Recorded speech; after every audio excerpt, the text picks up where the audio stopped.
Hello, friends. What do you call an imaginary color? A figment of your imagination. Be sure to subscribe to my channel. My mother watches my kids, Thomas, 4 and Rouse, 6, while I work.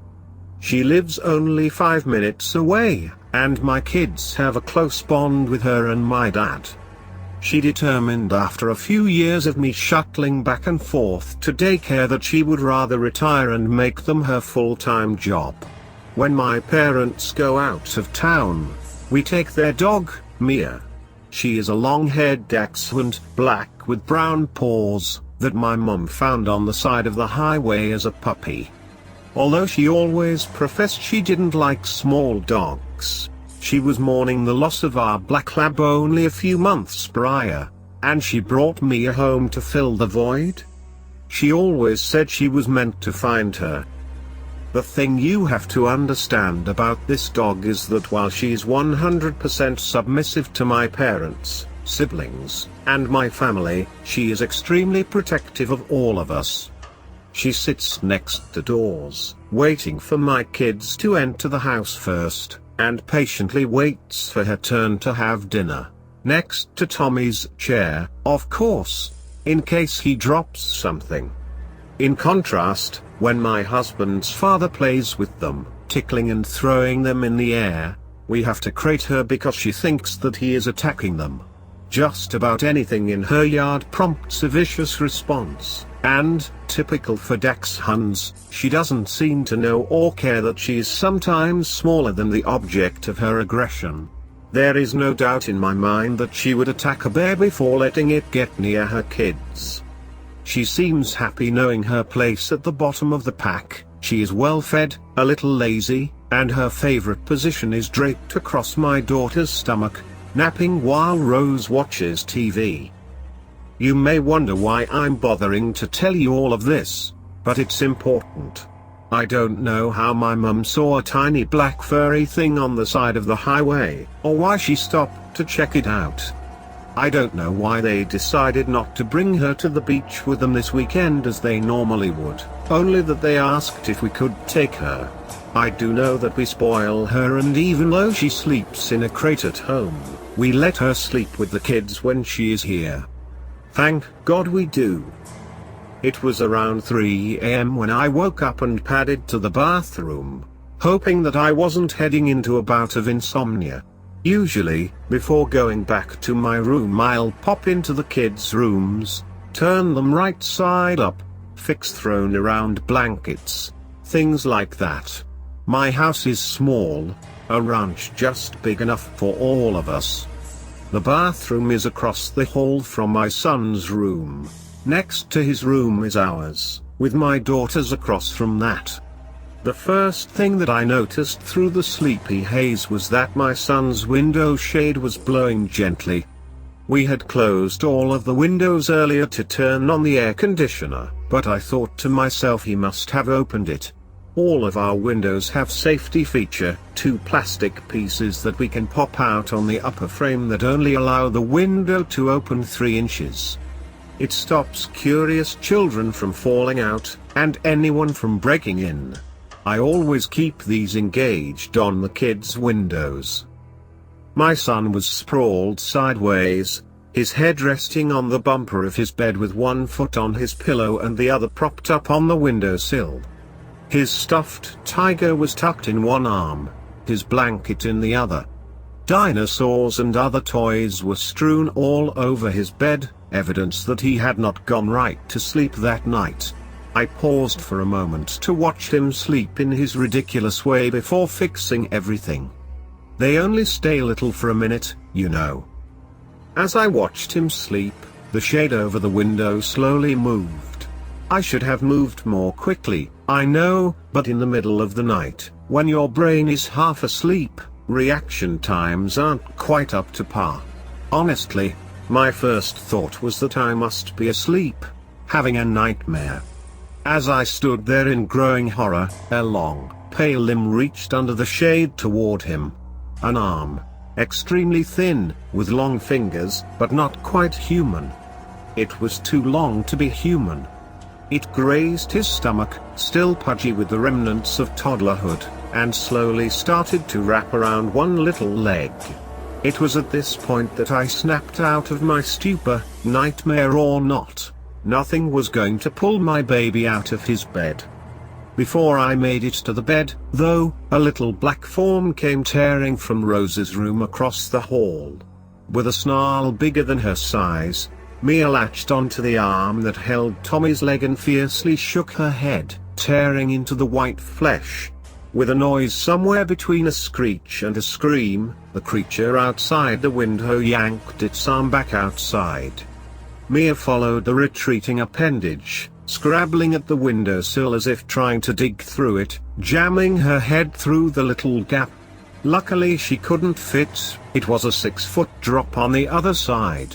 Barking and snarling as a dog possessed, she tried to reach whatever it was on the other side. As I gathered my son into my arms, terrified and screaming for my husband, I tried to pull her back into the room. Joe came stumbling into the room, reacting both to my screams and the dog barking. I heard Rose start crying across the hall. I abandoned Mia, pulling a thoroughly confused Tommy out of his bed and running to Rose's room, where I scooped her up, too.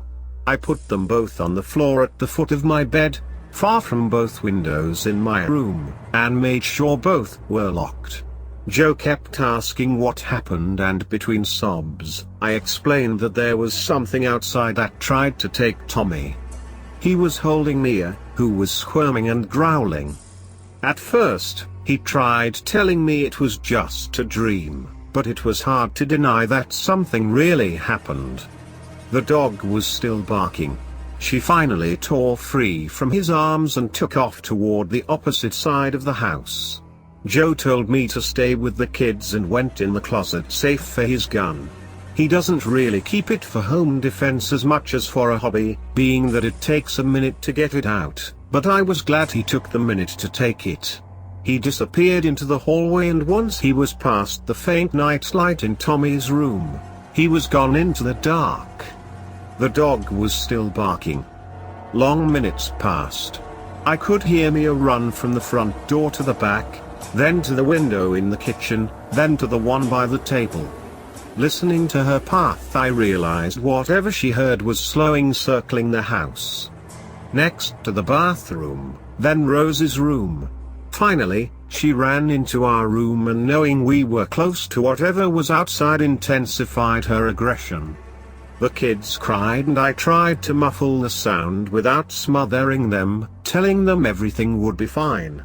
Joe stood at the door, pointing the gun at the window that Mia was currently launching herself at. I heard shuffling, scratching, the sound of the screen being pulled out of the window. "Don't shoot through the window," I begged Joe as loudly as I dared, fearing that if the glass was broken it would just come through. Joe remained silent, motionless, finger on the trigger.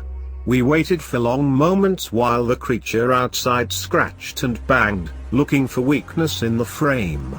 Finally, it grew silent outside. Gradually, Mia's snarls turned to low growls, and Joe relaxed his grip on a gun. The kids' cries turned to whimpers, and I slowly relaxed my death grip on them. I crept to the window and peeked up under the shade. We live very close to the center of town and to the highway, and as such, even on moonless nights, there is a soft glow over the trees from the lights.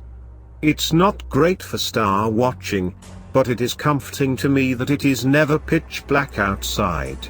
Except for tonight. As I peered out the window, I couldn't help but stand and crane my neck, looking for the lights. The only reason they would be out is a power outage, and we were on the same grid, so that couldn't be it. The highway put out no light as well. I flipped up the stoppers and cracked the window in the front, putting my ear close to the opening. Joe hissed at me from across the room to close the window, and Mia intensified her growl but didn't move. Outside was dead silent. We live in a quiet neighborhood. Most of our neighbors were the original owners of their homes, built in the 60s. 2 doors down from us is a 5-year-old that the kids play with regularly, but other than that there aren't many kids on our block. It was too dark outside, unnaturally dark. I reached in Joe's bedside drawer for the small flashlight I knew he kept in case of power loss. Keeping the window open only a few inches, I turned on the light and pointed it around. I didn't see anything besides dark, sleeping houses. My courage growing, I opened the window far enough to point the light down, and since I've seen horror movies, up as well, you never know when the monster is actually on the roof, right? With the dog still beside me, only a low rumbling in her throat, I opened the window just far enough to poke my head out. Shining the light at my neighbors' houses, I saw no movement, absolutely nothing. I stayed there until I started to question my own sanity. Maybe it was a prowler after all, and my imagination got the better of me. Maybe it was an animal. Why it would stick around with an angry dog making a ruckus, I have no idea. Honestly, why my neighbors weren't angrily calling me, or even awake was beyond me. Mia had certainly been loud enough.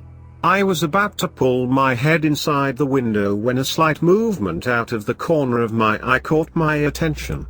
I shone the flashlight in that direction just in time to see something pale, thin, too tall to be a normal human slip silently around the corner of the house 2 doors down. The house where my kid's friend lived. My heart froze and I pulled my head inside, slamming the window shut and grabbing my phone to call 911. Call the Wilsons, I told my husband as I whirled around. They don't have a dog.